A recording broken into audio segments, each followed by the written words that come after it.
Le doplé est la loi éternelle de toutes les danses traditionnelles africaines. Et si tu ne le savais pas, il imprègne toutes les danses, tissant un fil invisible mais puissant à travers l'univers de la danse. C'est le cas de la samba, la rumba, la salsa, la chica, le cha-cha-cha, les claquettes, le rock'n'roll, le foxtrot, les danses hip-hop.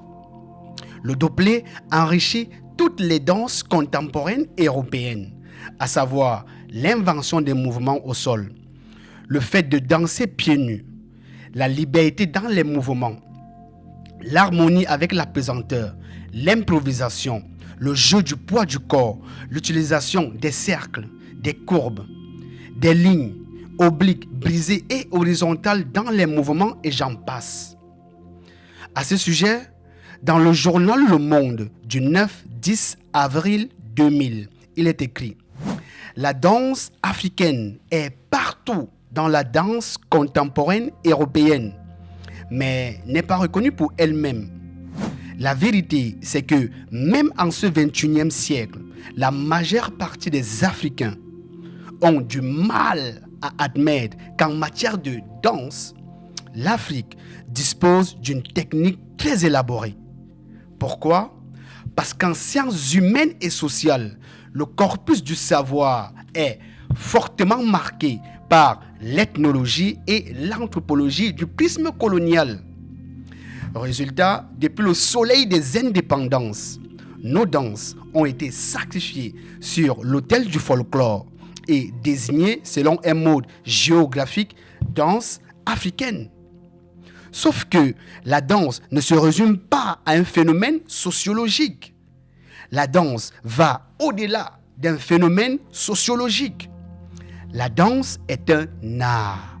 La danse est le premier des arts parce que avant même d'exprimer dans la matière notre expérience de la vie, nous l'avons d'abord traduite par notre corps. C'est la danse qui a inspiré le rythme et la musique, la sculpture et la peinture, par ricochet, la poésie et le théâtre. Pour consolider tout ce que je suis en train de te dire là, regarde cette vidéo d'une anthropologue. Ce qui m'a amené un peu à déconstruire la catégorie de danse africaine, c'est-à-dire plus exactement à montrer en quoi c'était une construction historique qui découle des relations entre l'Afrique et l'Occident et des regards réciproques avec sa part de stéréotypes. Ceci dit, un anthropologue, un ethnologue, un philosophe n'est ni un artiste danseur, ni un chorégraphe, ni même un théoricien de la danse. Son approche de la culture en général et de la danse en particulier est autre par rapport à un danseur ou un chorégraphe. Laurence Loup, dans son livre Poétique de la danse contemporaine, critique l'approche réductrice des anthropologues et celle des danseurs ou chorégraphes qui explorent la dynamique profonde du mouvement en relation avec le contexte social. À ce sujet, elle écrit, je cite, « Bien que les travaux des anthropologues soient sérieux et éclairants, nous devons bien convenir qu'ils n'ont pas l'acuité des analyses de Rodolphe Laban et de ses continuateurs, pour qui le rapport du mouvement au contexte social passe par une dynamique beaucoup plus profonde qu'on ne peut décrire par une simple approche d'effort mimétique. » Fin de citation. Et si tu te poses la question de savoir qui est Rodolphe Laban, j'en parle plus loin dans cette vidéo. Mais revenons à nos moutons. Contrairement aux Africains et aux danses d'Afrique qui font la part belle au discours des anthropologues, ethnologues et des philosophes, l'enseignement de la danse classique à l'opéra ne se réfère ni aux anthropologues, ni aux ethnologues, ni aux philosophes, mais à des créateurs, des grands artistes, des chorégraphes, danseurs et danseuses comme Pierre Beauchamp, Novel Jean-Georges, Marie Taglioni, Marie-Louise, Isadora Duncan, Serge Liffard et j'en passe. Dans son livre « Les lois de la nature humaine », Robert Greene écrit « Si tu veux comprendre ton époque, écoute sa musique ». Alphonse Thierrot, dans ses livres et dans le journal Le Monde, il écrit « Si tu veux comprendre une société, étudie ses danses en profondeur ». Il est donc question ici pour nous de savoir qu'est-ce que le doplé? D'où vient-il? Quelle est son histoire dans la culture africaine? Quel est son impact et son importance en matière de danse? Quelles sont les caractéristiques et les mouvements qui se créent autour du doplé? Comment le doplé a-t-il évolué au fil du temps? Quelles sont les perspectives du danseur et du chorégraphe sur le doplé? Pour tenter de répondre à toutes ces questions et étancher notre soif de connaissances. À mesure que la vidéo tourne, nous allons utiliser les œuvres telles que Les lois de la nature humaine de Robert Greene, Poétique de la danse contemporaine de Laurence Loupe, Illusion coloniale, Doplé, loi éternelle de la danse d'Alphonse Thierot, Le principe 20-80, Zoom, un livre sur la danse hip-hop, et ce n'est pas fini. Nous allons utiliser l'histoire de la danse en Occident. Si sa danse bouge, l'Afrique bougera. Ce n'est pas encore fini. Il y a qu'est-ce qu'un danseur? Quel sens a la danse? Qu'est-ce qu'un chorégraphe? Qu'est-ce que la danse de Philippe Verriel? En avant-dernier, nous avons le livre de Germaine Acogny, La danse africaine. Et pour finir, nous avons Parole des masques d'Alphonse Thierot. Que le spectacle commence. Avant de te parler de la loi éternelle qu'est le doplé, nous allons d'abord parler de la transmission du savoir pour que tu puisses comprendre l'essence des choses. Toutes les civilisations se sont posées, se posent et se poseront toujours la question de la transmission du savoir ancien et nouveau aux générations futures. En ce qui concerne la danse, les anciens étaient confrontés à des défis majeurs pour assurer la transmission des connaissances. Il leur fallait savoir 1. Comment fixer les techniques de base pour les transmettre efficacement. 2. Comment fixer l'essentiel de telle sorte qu'il puisse être compris et enseigné par les générations futures. Pour cela, il ne fallait pas montrer les danses une par une, mais plutôt les techniques de base et les principaux pas qu'il fallait chercher à transmettre. Et la méthode que les anciens ont trouvée était de montrer le pas qui exprime le maximum de sens et de données dans un minimum d'informations. Et cela me rappelle, c'est un peu comme le principe 80-20, qui est d'ailleurs un très bon livre. Donc, du coup, où transposer donc ces principaux pas et techniques. Et c'est là que ça devient davantage intéressant. Il faut savoir que certains supports utilisés dans l'univers des masques africains jouent un rôle grandiose dans la conservation et la transmission des techniques de base en matière de danse. C'est le cas de la danse elle-même, la mémoire des griots historiens, les paroles des chants, les noms philosophiques, la langue, la peinture, la sculpture. Mais nous allons nous attarder sur cette dernière. Pourquoi? Parce que l'art de la sculpture s'est vu confier la mission de conserver les idées ayant trait aux maîtrises de certaines techniques dans le dispositif africain de la transmission des savoirs. Cette mission concerne notamment les arts vivants, tels la danse. Aussi, l'art de la sculpture permet de fixer la parole, de fixer la pensée, de fixer le geste, de fixer l'action, de fixer le mouvement en général, de manière pérenne et pour l'éternité. En plus, elle nous permet d'observer deux sortes de statuettes. Celles qui ont trait à la vie et celles qui regorgent d'autres connaissances, comme par exemple les proverbes. Mais pour ce spectacle que tu es en train de voir, nous allons nous intéresser à la première catégorie, c'est-à-dire celles qui ont trait à la vie. Pourquoi? Parce qu'elles se distinguent d'un trait spécifique.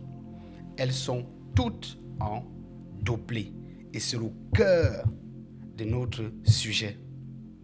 Il faut aussi savoir que l'auteur de la statuette en doublet, c'est-à-dire le sculpteur, évoque par une simple suggestion visuelle la danse, le mouvement, la marche, la respiration, la vie, sans avoir besoin de les représenter séparément.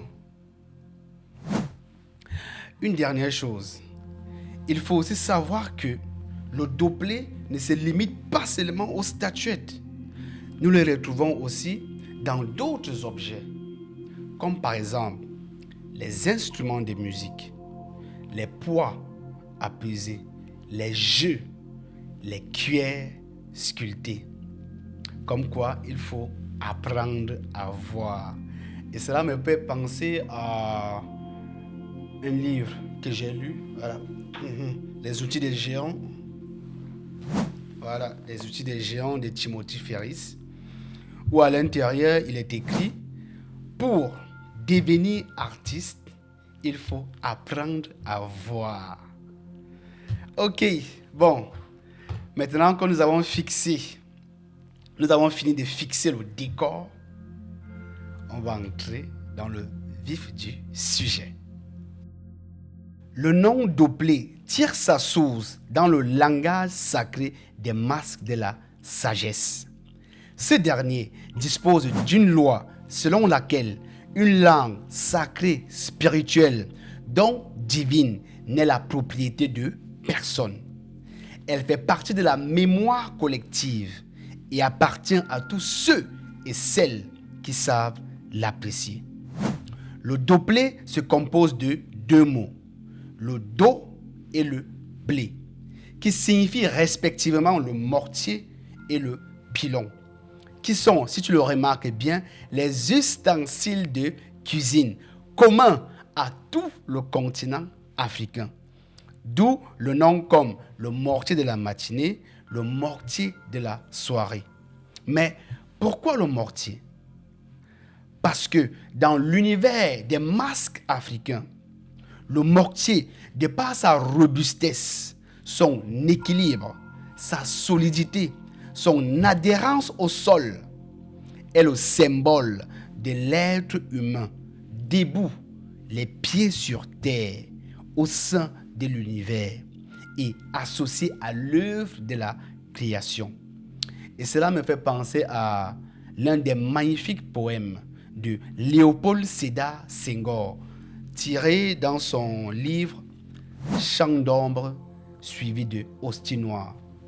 Je cite: nous sommes les hommes de la danse, dont les pieds reprennent vigueur en frappant le sol dur. Ceci dit, le doublet est indissociable de la danse et de la musique. Mais avant de te faire le rapport doublet, danse et musique, retiens bien ces deux termes. Do veut dire mortier. Plé veut dire pilon. Le contact du Do et du Plé donne naissance à des sons, des percussions, à une cadence, à un rythme, à une musique. Le va-et-vient du Plé dans le Do le fait bouger, le met en mouvement.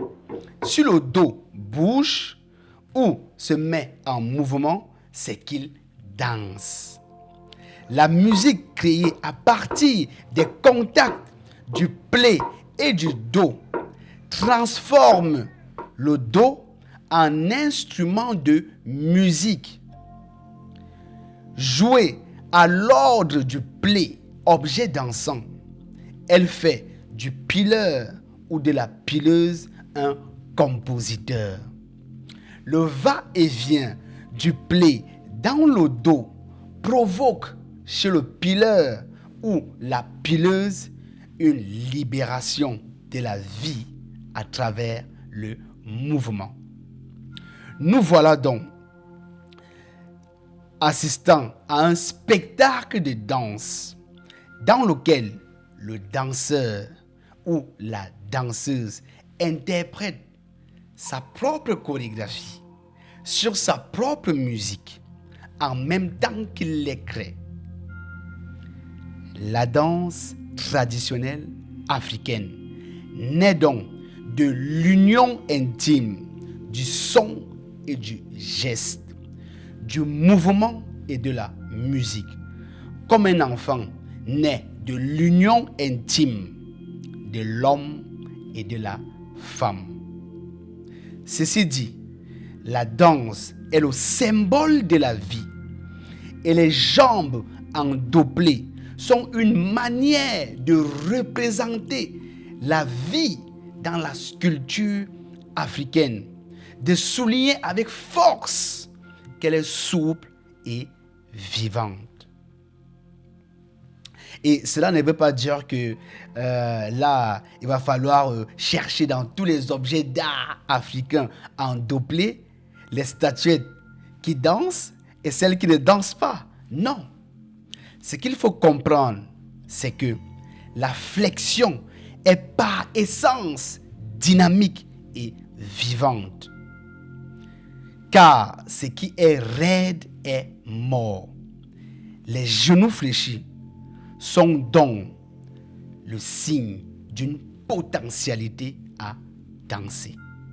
Du point de vue de la notation du vocabulaire indispensable à l'enseignement de toute discipline, le mot doblé désigne le premier mouvement de base de la danse en Afrique.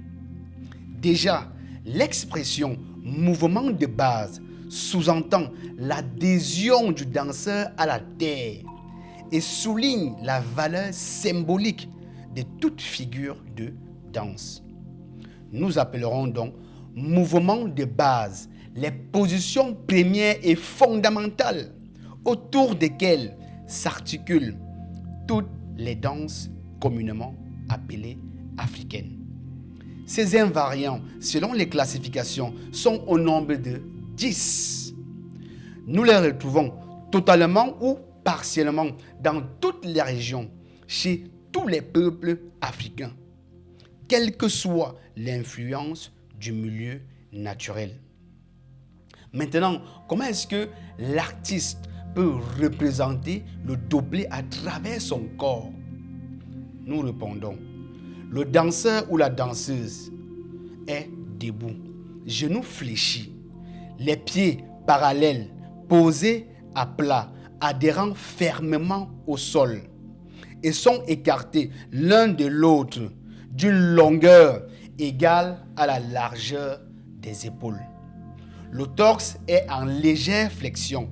Les mains peuvent être le long du corps ou alors un peu levées en demi-lune. Le regard fixe l'horizon. Autour de ce doublé, qu'est l'un des mouvements de base, s'articulent 9 autres mouvements, à savoir le somplé, le cagnolé, le kanyedie, le diétéba, le duondo, le tinkui, le cuitieng, le zépier, le néo. Et cela nous pousse à remarquer les vertus du doplé. Pourquoi? Parce que c'est par le doplé que les danses traditionnelles africaines sont passées maîtres dans l'art de faire vibrer les épaules, le torse, la tête. Ce même doplé a élevé ces danses au rang des virtuoses du déhanchement et des mouvements pelviens. Le doplé explique la beauté des jeux de jambes des danses d'Afrique. Enfin, le doplé rétablit le lien entre la danse et la sculpture. Parlant de sculpture, après la Première Guerre mondiale, l'intérêt croissant pour le jazz et les danses inspirées de celles des descendants d'esclaves reflète bien les aspirations de ces années folles. Parallèlement, un engouement pour la collection des sculptures africaines se développe, souvent même sans se soucier de leur provenance, ni même de leur destination première. Malgré cela, quelques rares chercheurs perçoivent la signification particulière de ces statuettes, notamment en ce qui concerne la pose des genoux fléchis, un détail fréquemment observé, tant dans l'art sculptural que dans les danses traditionnelles africaines. C'est le cas de Robert Hotot, Olfer Dapper, le préhistorien Leroy Gourand et Robert Faris Thompson, qui ont noté ces spécificités, mais n'ont pas pleinement exploré la connexion profonde entre la danse et la sculpture.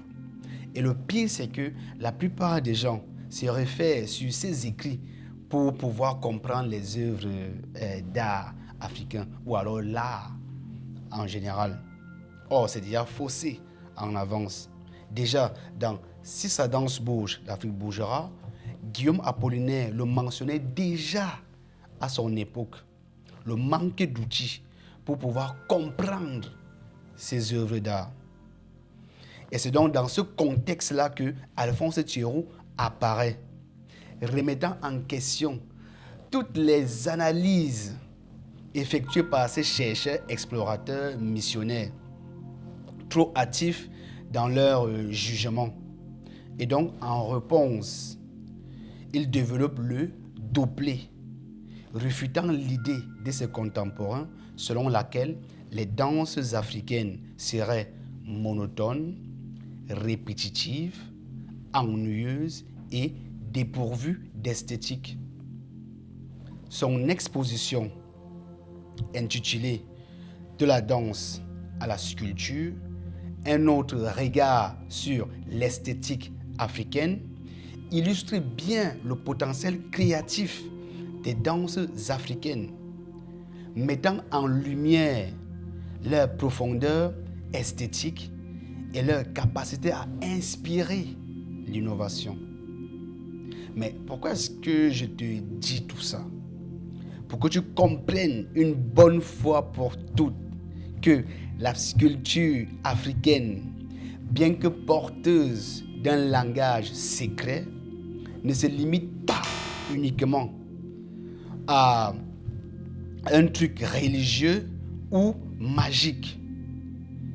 Elle est aussi le support d'un message pédagogique où l'esthétique a sa part en tant que plaisir des yeux, source de raisonnement et de l'esprit critique. Et ce qui nous amène à l'avant-dernier point sur lequel, et tu seras d'accord avec moi, c'est que le doplé est omniprésent dans notre vie. Le doplé, c'est la position humaine la plus naturelle. Le doplé, c'est la position fœtale du bébé. C'est celle du coureur cycliste. C'est même celle de l'enfant qui apprend à marcher. Et je l'ai mentionné au départ lorsque j'expliquais l'expression mouvement de base. Le doublet, c'est la position qui permet aux danseurs et danseuses d'économiser le maximum d'énergie. Enfin, le doublet, c'est la spirale de la vie qui est en nous et dans l'univers. Et ce qui nous amène donc à la conclusion. Chaque élévation dans l'art de la danse, des sauts aux pointes, nous révèle un secret universel. L'ascension n'est possible qu'avec une profonde conscience de notre lien avec le sol et la force qui nous y lie.